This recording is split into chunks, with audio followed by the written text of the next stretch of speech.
आज आपण जाणून घेऊ की पावसाळ्यात नेमकं काय काय करायला पाहिजे. जसं ढग आल्यानंतर सूर्य दिसत नाही तशाच प्रकारे शरीरातल्या अग्नीवरती पण एक आवरण येते आणि त्यामुळे आपली पचनशक्ती अतिशय मंदावते आणि त्यामुळे आपण आहार त्या ऋतूमध्ये अतिशय हलका घ्यायला पाहिजे. तर आयुर्वेदात सांगितलेल्या बऱ्याचशा रेसिपीज आहेत, जसं की भाताची पेज, मुगाचं कडण, तांबड्या हुलग्याचं माडगं, हे सगळं आपण हलका आहार या स्वरूपात घेऊ शकतोय. तर धान्य जी पण आपण वापरतोय, ज्वारी, बाजरी, गहू, हे सगळं 1 वर्षात जुनं वापरायला पाहिजे.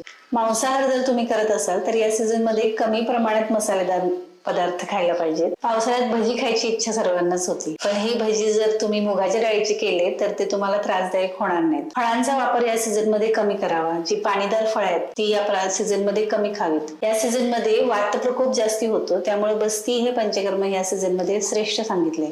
याच्यामध्ये माझ्या मार्गदर्शनाचा तुम्हाला काही फायदा झाला तर मला जरूर कळवा.